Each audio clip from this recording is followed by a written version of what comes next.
This is the Nomad Futurist podcast, a podcast about the evolution of technology, society, and transformation. Connect with us, share your thoughts with us at nomadfuturist.com. Let's get this started. Here are Phil and Nabeel. Hello. Welcome to Nomad Futurist. This is co-host Nabeel Mahmood, live from Hawaii, PTC. This is your co-host Philip Koblence, also live at in Honolulu at PTC, and we are joined by Adam Knobloch from Bisnow Media in Hawaii. Pleasure to be here. Well, so we've got two New Yorkers here in Hawaii. Oh, pronounced New Yorkers. New Yorkers. Well, Adam, thank you very much for taking the time to join us today. No, we're going to start with a New York question. How you doing? Pretty good. Not a lot of hot dogs out here, but that's cool. There are actually. There's plenty. And there's pizza on every corner. It's a really weird pizza, though. I have been seeing way more pizza than I expected to see. Why is there spam on the pizza? Who put spam on pizza? Well, hottest place in town, Cheesecake Factory. It is line at the Cheesecake Factory. Oh, my God. Yeah. Or the Sicilian Italian restaurants, right? Who's going to have some poke? No one. The thing. We are exotic out here in a way that... Nabeel and everyone looks like Nabeel. And Nabeel comes to our place, it's like he's a celebrity. Here, it's like a diamond. Actually, it's not true. People are still taking pictures with him constantly here. It's because he's a giant. It's crazy. It's crazy. All right. Well, thank you very much for taking the time to join us today, Adam. Let's get to know you a little bit. I mean, you've been in the data center space from a marketing perspective. You've got an event company, and it's absolutely one of my favorite events to attend and come participate and speak at. So how did you get started? What's your background? Well, I ambitiously tried to graduate and did graduate a little early from college with marketing and PR in 2008 when there were no jobs. So I was a file clerk for a little while after that. I always wanted to get into like festivals and concerts, that kind of business. Fire Festival. You're going to do the Fire Festival. Could have been you. I wanted to actually launch that same festival, but literally 15 to 20 years earlier, where we just strand people on an island. That was my idea. It's I'm glad. Turned into Survivor. Perfect. Spin off of that. Now there's movies. There's probably going to be a TV show about it. So I really missed a great opportunity there. But that's a very difficult market to break into, especially when you don't know anyone.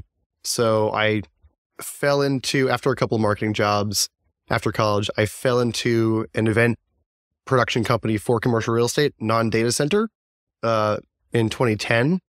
And it was, I took a pay cut to do that versus take another job that would pay me a little bit more, but it was in an industry that I probably would have hated. It was doing SEO, back end, just non-client facing writing. I'd like to apologize to all the SEO people listening that your industry is not for Adam, but it matches very well with you. We appreciate your service. we know it works. I don't want to do much for your service. I just don't want to do any more website audits or anything.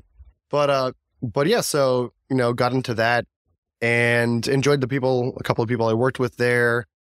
And I was there for probably about a year and a half. It was mostly multifamily and office and, those kind of assets that we're doing events for. And then, accidentally stumbled upon, the industry through LinkedIn and ended up joining another company and decided to join there. We did a bunch of data center events. There was only one data center event at that company when I joined, and that seemed to be a breadwinner as we, kept growing it. So we kept focusing on that more and more. And my favorite thing about the whole job was really the people I worked with. It's a really great community. I like communicating with those people and just like shooting the shit with them, just more than the other. We apologize for the salty language. It's general. We're New Yorkers. It's going to come with the territory. Shooting the poop. Shooting the poop doesn't have that same ring to it. No, it's just more disgusting. Yeah, it's what's worse. Why would you shoot poop? It can be done. It can be done. But yeah, so I kind of as many people do, I fell into it. Really liked the ecosystem, if you will, the people in it. And ran with that for about 5 years and, kind of got stale with where I was and then left that company and took a half-year break and then got back into it and on LinkedIn kind of just put, open to new opportunities and a number of people I knew reached out. And Bisnow Media, the company I'm with now and have been for going on 6 years next March, reached out and they wanted to hire me to lead their New York sales office, and covering all asset classes, but not really with a focus on data centers or digital infra. And I told them, I'm not interested in that at all, but I'll try to, bring you this business and this community and do that globally, or nationally at least, if not globally. We have gone international with it, and they were game for it. So I became kind of an asset class specialist for that sector and grew it over the past 6 years. And we went from, let's say, 2 to 4 events biannual in a couple of different markets, Northern Virginia, Dallas. They did a Canadian event once, I believe 1 or 2 times before I was there. And we immediately changed it to an 8-event series in all the key markets in the US and continued to grow it. And now we have 14 events in 11 cities with a couple of spin-off, like a mini series on construction design development, a mini series on data center management operations, cooling infrastructure and engineering, and then the regional series, which was the legacy series, which has 8 events in it covering all the major markets and a couple of tier 2s. And it's gotten me to Hawaii now twice in a row, and they haven't gotten rid of me yet. So it's been great. It's been fun. You're doing an absolutely phenomenal job. Get an opportunity to have serious conversation, and you get to meet a lot of interesting people as well. It's good learning experience for the veterans as well that have been in space for a long time, candid and open, and really get to the bottom of what the issues are. I mean, I think the structure of events in general has always been, a little bit rigid and formal. And I think, what you've been able to do is kind of, present information without making it feel super formal.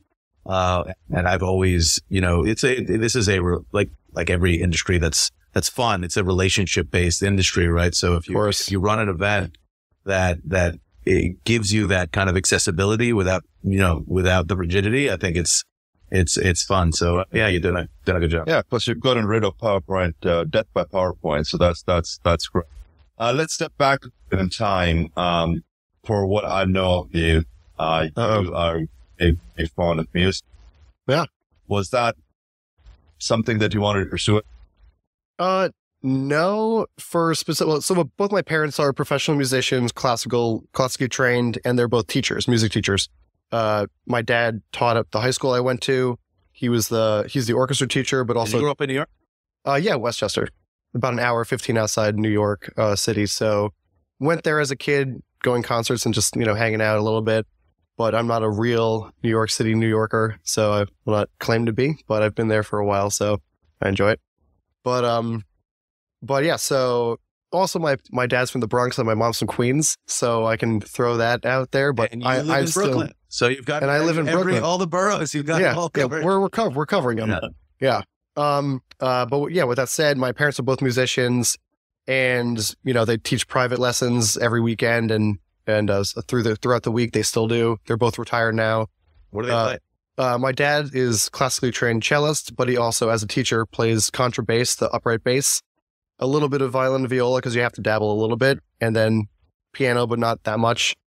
And then also he's a phenomenal blues harmonica player. It's it's insane. Yeah. So really great there. And then my mom is a professional flutist or flautist, but she can play any amalgamation of the flute. So, like a shakuhachi is a kind of flute.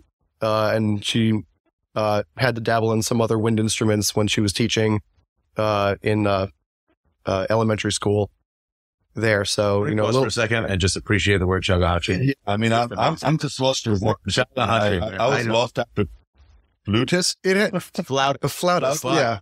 Shakuhachi. I think it's everyone. Just take a break. I think it's tit for tat. Go to Amazon. Get yourself a shakuhachi right now, just to tell everyone when they come in as a conversation starter that you've just made this recording very exotic. Who would have thought it? The young white man Jew from New York made it exotic. It's more exciting than the recorder, which he also plays a little bit. The recorder. My kids play it also. They're terrible. Sorry, kids. You're terrible. It's very hard to make it sound good, but honestly, she actually plays it pretty well. Yeah, but piccolo, also that. So that's how you got involved in music. And I know you play drums. Any other instruments besides drums? Yeah. Well, when I was a kid, it wasn't like, do you want to play an instrument for my brother and I? It's what instrument are you playing? So for my brother, he wanted to play guitar. So they got him a classical guitar, not electric. And then for me, I wanted to play drums, and my dad was, I'm not going to go to work and listen to that and then come home and listen to that. So to try again, Try again. Yeah. Try again. Mulligan. So I'm sorry, as a music teacher, drums are not an instrument, son. I'm sorry. They're an instrument. It's not one in this house yet. We don't do percussion here. Yeah. Triangle, maybe. Drums. I actually do have a concert triangle. They're really expensive. A Jagahachi and a triangle. They're really expensive.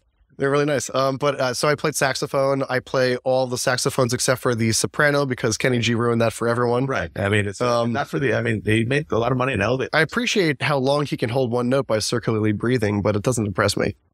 You're just jealous. I am jealous. He can hold his breath for a very long time. I'd like to apologize to the Kenny G fans out there. You're probably sleeping right now. So, smooth jazz. I don't know how was that even something that you wanted to pursue?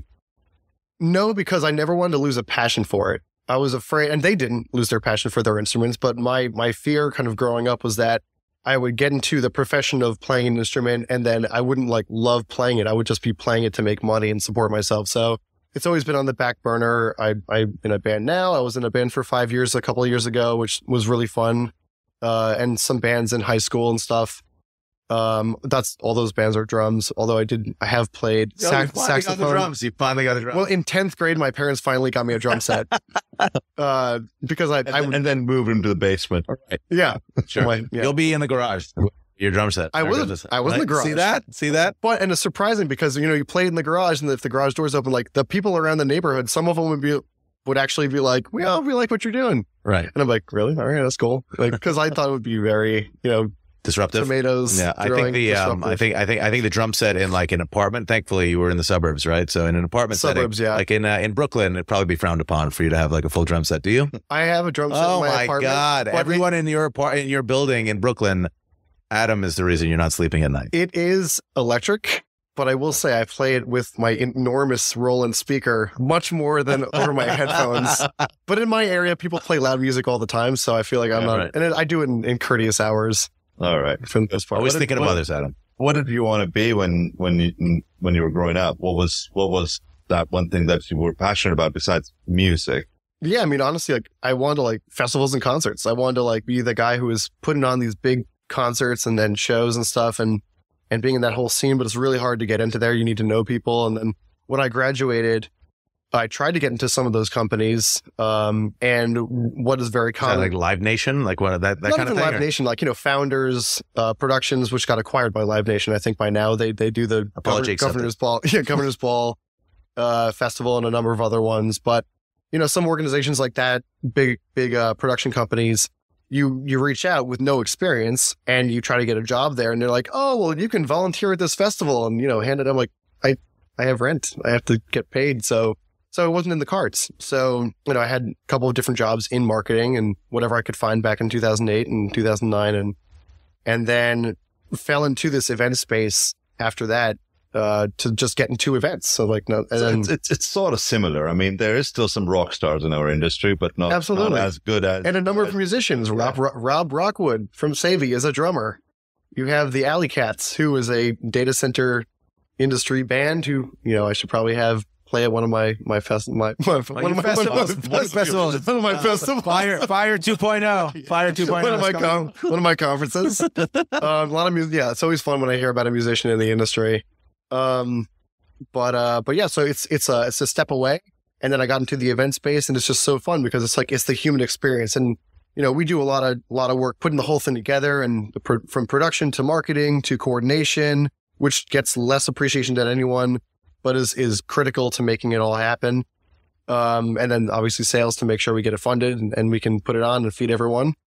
And yeah, the whole thing, seeing it go, I introduce people. I basically MC at my events, and I just get it going. I try to talk as little as possible and then hand it over to the people who everyone came to see. With the exception of today. Well, today is Adam. So this is Adam is finally let to speak. Yeah, well, it's going to be funny because people are just going to be fast forwarding over I'm telling you. I mean, what I think we should call this podcast is Adam finally speaks. Adam. I think so. So here's the thing, as a foundation, which you've been an incredible supporter of, Nomad Futurist, we want to get new people into our industry. and make it cool to the younger generation, of which, my friend, you are a part. And you know, what we always say, there are different sub verticals and whatnot in our space. And I don't think you'd call yourself particularly technical. Not right? at all. Right. It's funny because I still have my iPod from 2008, which was before touchscreen. Right. I part of me doesn't trust Bluetooth, so I get very uncomfortable when there's no like plug for a portable speaker. And I'm like, well, what if it stops working? You have an old soul, Mr. Knobloch. Yeah. I don't trust the technology, but yeah, I mean, I'm not really technical, but it's really cool with my job. I get to talk to people all across the industry and just listen and hear about their roles, hear about what they're doing, hear about who they interact with. Obviously, I'm trying to connect them with other people that hopefully they can get some stuff going and you know. But that's where you've really focused, right? It's not like the technology has not really. You're not really as passionate about the technology element, clearly, since you have the iPod without the screen. It's not so it's really the kind of camaraderie, the engagement, the community, the people, which is frankly something that our industry, the technical people, lack. Like, you are filling an incredibly important void in, you know, what is traditionally like a fairly introverted class of people. Yeah, well, you know, engineers are a special people, right? And finding an engineer and folks like that who can get up on stage and speak in public is a diamond in the rough. And there are plenty of them in this industry who are just like awesome. And but someone's got to give them that push. You're the person pushing them on the stage. We are a soapbox, like, you know, and to make it comforting as well, where they can express themselves. I try to comfort everyone, right? You know, I mean, the nice thing is the introverts. The thing that they really love is free finger food, and Adam is really good at providing free finger foods and alcohol the night before and the night after, or the night after the event, and the night of the event. Hats off to Audrey, the coordinator for the Dice series, always getting great food. Everyone loves our breakfast sandwiches. Oh, they're there. So you know, people solid. The food. It's all about the food, you know. Have you ever been to New Orleans? No, but have you ever been to a Dice event? It's just incredible. I mean, the way nobody rolls those wraps as tightly as our team. Yeah. What is it that you like about the industry? Above all else, I mean, I definitely love to nerd out on the design build side and like the technologies like AI and machine learning and how all these things get integrated into everything. You know, if it's just everywhere, you know, if a technology doesn't have those things in it, it's going to be obsolete soon. It's just getting everywhere. So that's always fascinating, but really above all else, the people in this industry are phenomenal, funny, easy to be around and talk to. And if you had to pick two that were your favorite, can you think of two that are your favorite? Adam, can you think of two that are your favorite? It's so hard. There's so many great people here. I have to go. There's this guy, Nabeel.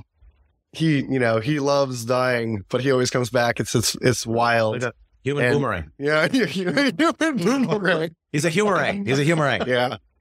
Phil, wonderful person. I've known you for way too long. Yeah, Shanks is easy. I love. You gotta have the fun. You've got to have the fun fulfilled. Yeah. I love. We gotta make that hashtag trend. You're the trender also. I mean, guys, if you ever publish a picture on LinkedIn, Adam is the guy you go to share it, to reshare it. Like when me and Nabeel like invented the data center selfie, which I think we should take credit for it, which has now, you know, created a life of its own. What we did was we would text Adam and be like, dude, where's the share? Where's the share? Yeah.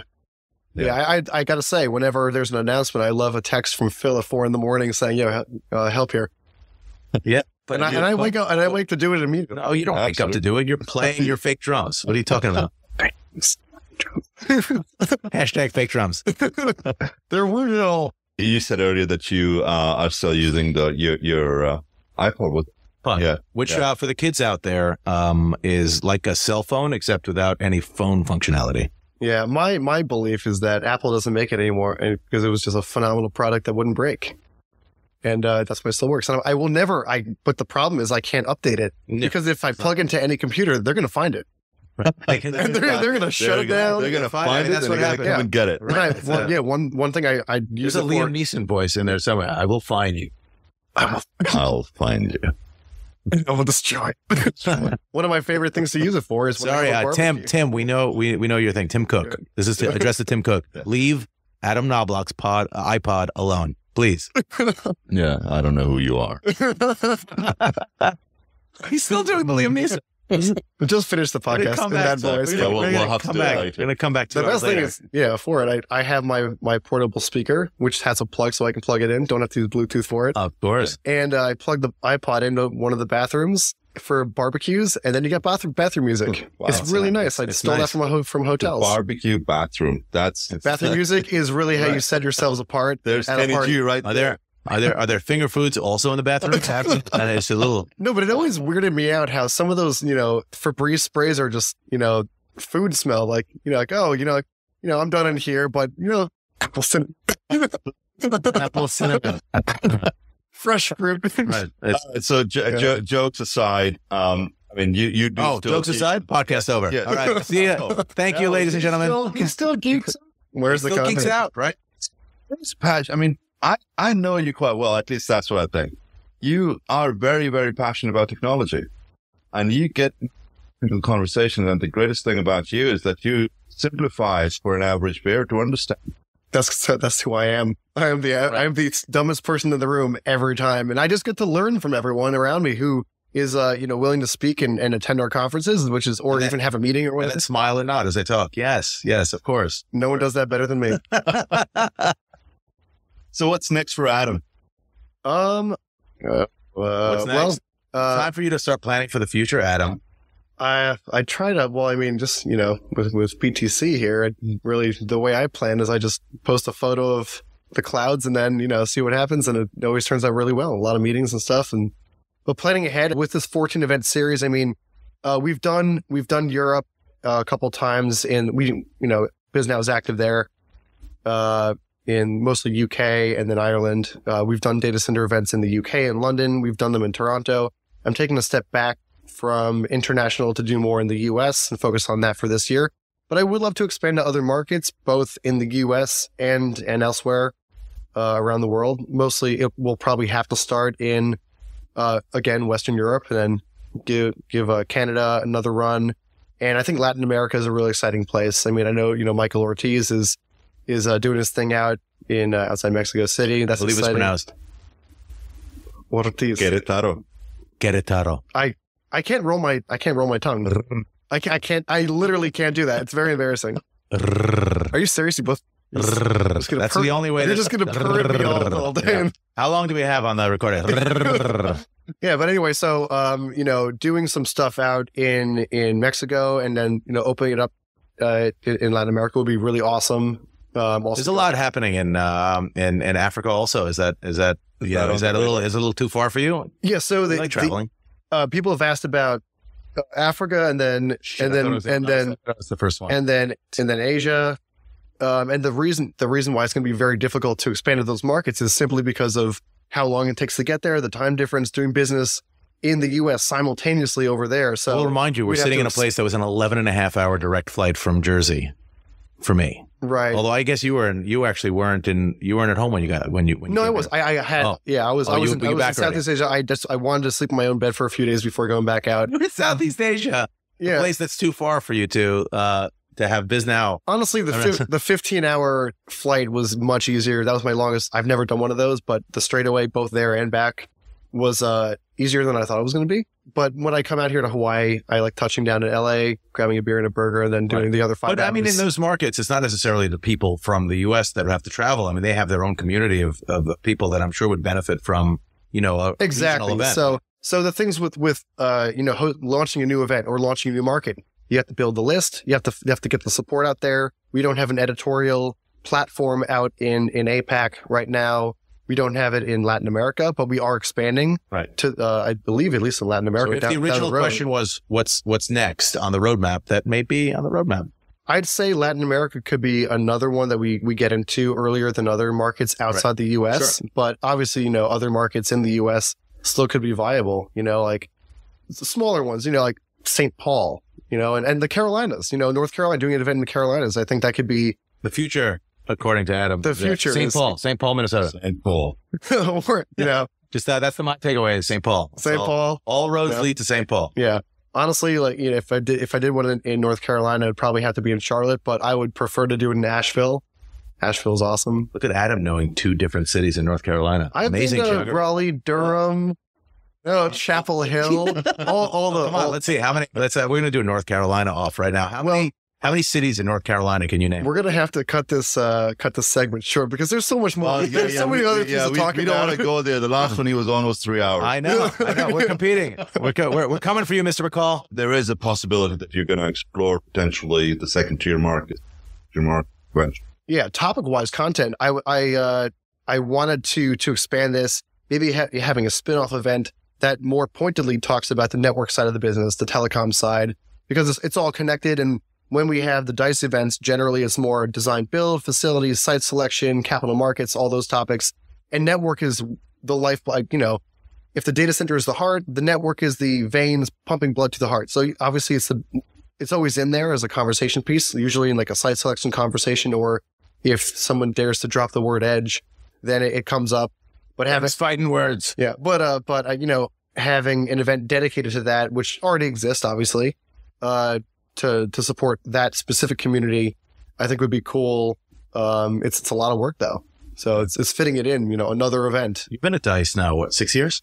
It's going to be 6 in March. So, you know, you had to live through the pandemic. I mean, you have a very in-person type of existence. So it's all about events that people come to. Was it disrupt? I imagine that it was disruptive, the pandemic. How did you make it through? How did you pivot? What happened? What surprised you? What didn't surprise you? Yeah, I mean, I gotta hand it to our senior leadership. It was unbelievable. We kind of there were 2 weeks of just figuring it out, 2 to 3 weeks, but you know, not really much more than that to figure out, you know, what the hell are we going to do to keep this business going? You know, not lose money, maybe even grow, maybe it's just status quo, even when everyone is freaked out. No one knows anything at the beginning of it. New York, I mean, for me, is like the center of the world, and for you as well as an extension of New York. You used to be there, but you know, you don't have to pour salt on my own. I promise you, I was still in New York longer than you have. I lived in Brooklyn longer than you have lived in. Okay, fine. Well, anyway, you know, converting half of your whole business to a digital platform. First, choosing which one Zoom wasn't the first one we chose. We chose another one that I'd never heard of before that, and to try whatever we could do to, you know, still support our clients and partners and help them inform and connect the industry about what they're doing, and still, you know, helping the industry grow. I remember some of this. I remember fondly that was one of the few ways you could connect was, you know, your virtual events. I mean, I think most people would have just kind of just said, you know what, shut it down. We're not even going to try. There were plenty of them that did shut it. Right. Yeah, a lot of companies in our space, you know, just were, I feel like, scratching their heads of like, you know, right. If you can't do it in person, yeah, they pivoted out maybe elsewhere. And I think that's the thing. You know, you shut it down because you don't think, you know, I'm not going to make as much money by not doing it in person. Who's going to show up at the event? But what you were able to do is, because you so quickly pivoted to the virtual environment, maybe you weren't making as much money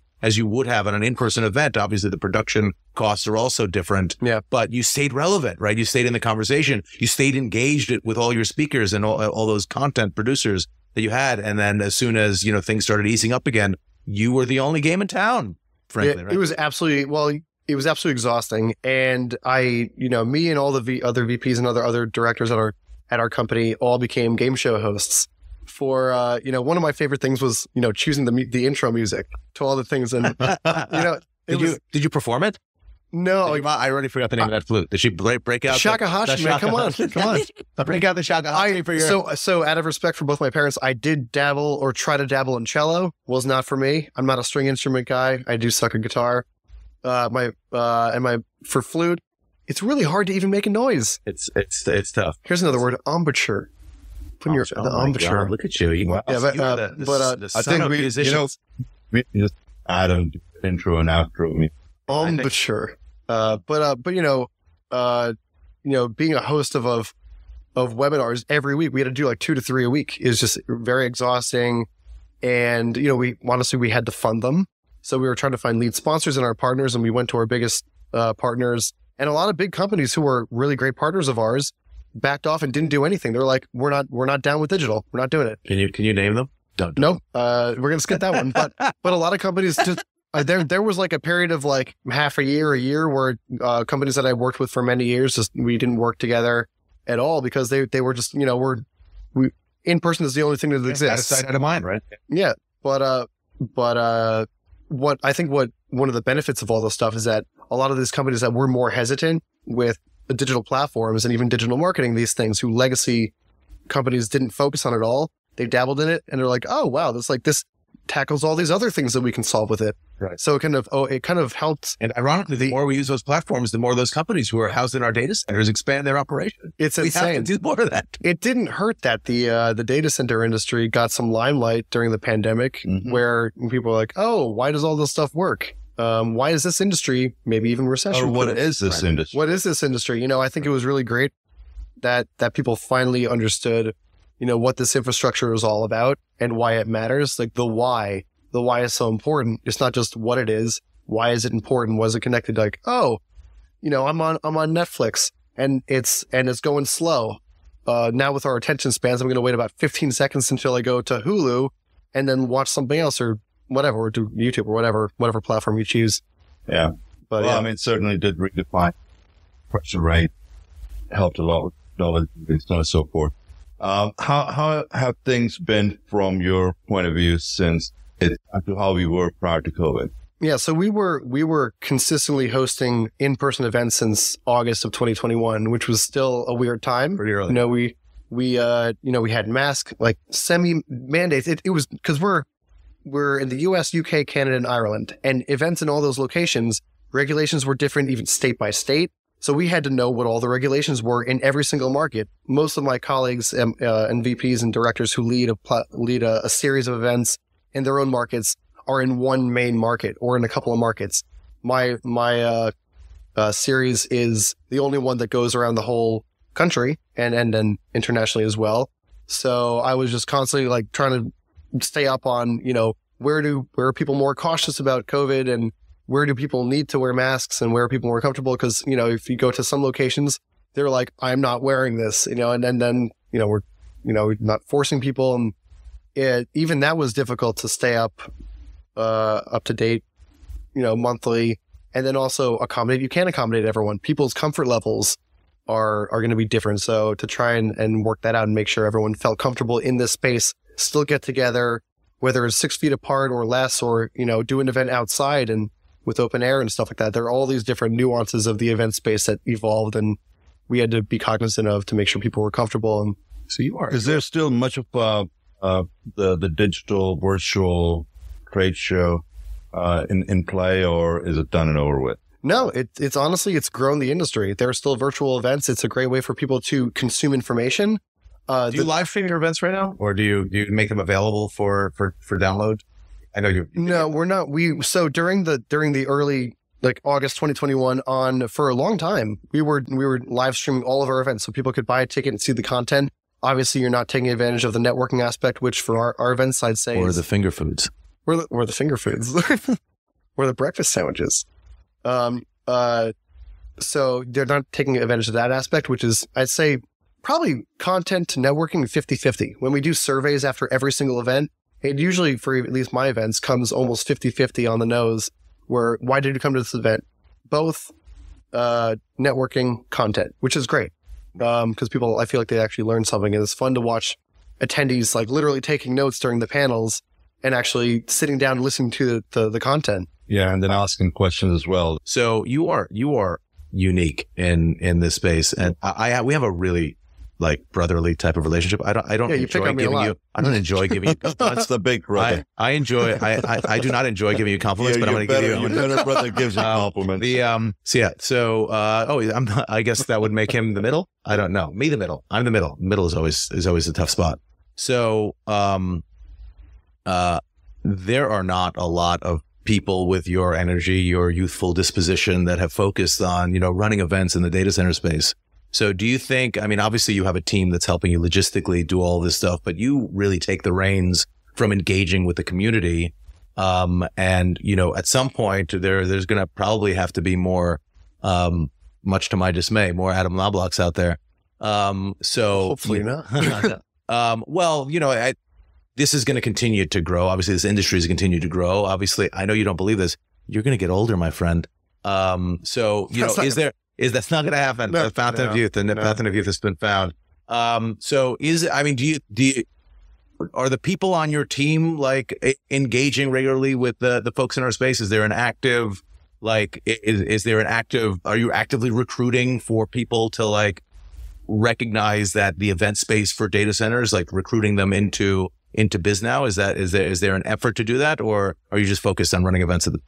No, it's always trying to grow the brand and making sure people know about it and can even be a part of Bisnow and for data centers and for the other asset classes and markets around the country and internationally too.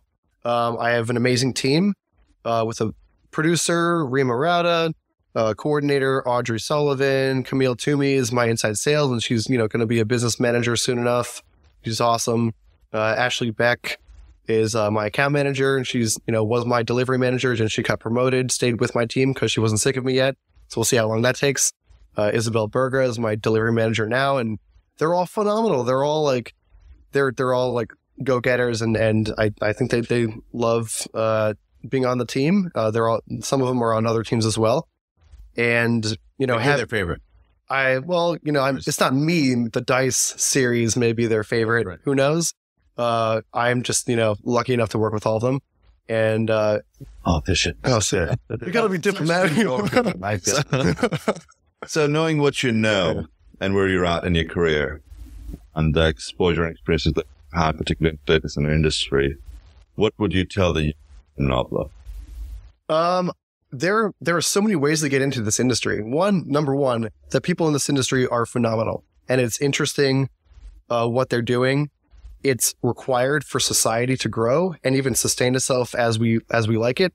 And with attention spans shrinking more and more, technology is going to become even more important. I mean, you're on your phone and it's going slow, and then you like want to throw it at the wall, but infrastructure. Frustration is the mother of invention. Yeah, well, yeah, that's actually the old adage, I believe. But there are so many ways to get into this industry, and it's a really cool place to be. And like the nerds won. The nerds won. I mean, we still the cool guy. We have Mr. Cool. Well, Adam, thank you very much for taking the time to join us today. Greatly appreciate it. And thank you for your partnership and continuing supporting the foundation. Absolutely. It's a wonderful foundation. And honestly, like the stuff that you guys are doing is phenomenal. And it's been amazing to see it grow from just a podcast to a charity. And now we'll be here to help as much as possible. And thanks for doing what you're doing. Really appreciate it, little brother. Yeah. I know how hard that was to say. Roger. This has been great. Nothing lasts forever. Markets will come back, currencies will rebound, businesses will go on, and we'll all move on.